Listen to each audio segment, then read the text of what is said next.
Hey everybody, this is a recap from the level 11 thing on Crack the Circuit.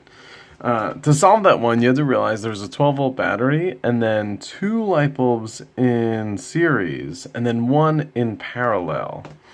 And when I mean series, I mean these two connected together with the same current going across them, and this one in parallel being a totally different branch across there. Some things about level 11 that I want you to see. Something that has to be true is the total volts has to be 0 in this loop. That's always true for every single circuit.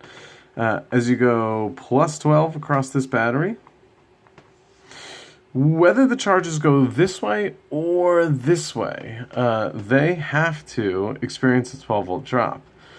The charges that go this way, that get forced up here, experience this 12-volt drop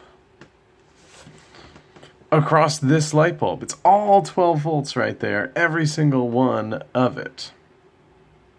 Because that's the only light bulb in this loop that goes around the outside that I've drawn right there.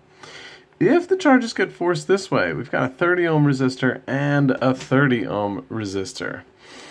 And my question is here, okay, how are they going to split up? Well, these are both equal resistance, so they're both going to have 6 volts of drop. Half the voltage here, half the voltage here. And then I'll be good to figure out Ohm's law. And Ohm's law, I equals delta V over R, tells me about the current in each of these. This one and this one are going to have 6 volts divided by 30 ohms, or 0.2 amps of current through each of them. This one up here is going to have 0.4 amps of current in it. 12 volts divided by 30 ohms. And that kind of makes sense, picturing the fact that this branch has twice as much resistance as this branch does. So there's going to, of the current that's traveling here, twice as much current is going to go this way because it's a little easier to get through, and like only 0.2 amps is going to go this way. That means they come back here for a total current of 0.6 amps or 0.6 amps or 0.6 amps through the battery. Another way to do this one is to look at the idea of equivalent resistance. Then I can simplify this circuit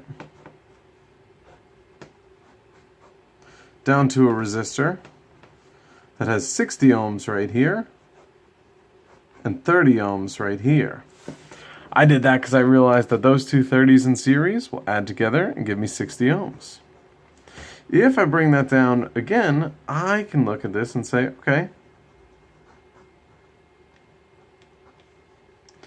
this is really a 30 and a 60 in parallel, which combines to be 20 ohms together. That 20 ohm resistor is going to experience the full 12 volt drop. And if I take 12 volts divided by 20 ohms, I get 0.6 amps. That's the same thing I figured out over here. That's the total current in the circuit. Now that's not the current everywhere. Going back up, you can see there's more complexity to this one. Both of these still have 12 volts. They're in parallel, they have the same voltage, and both of them are the only resistor in this loop. But this 60 ohm only has 0.2 amps of the current, while this 30 ohm has 0.4 amps of the current that we figured out before. So, whether you look at it by thinking about the voltage law, or you think about it by looking at equivalent resistance, either way, those are the ways you want to make your way through level 11 to think about the currents and the voltages there.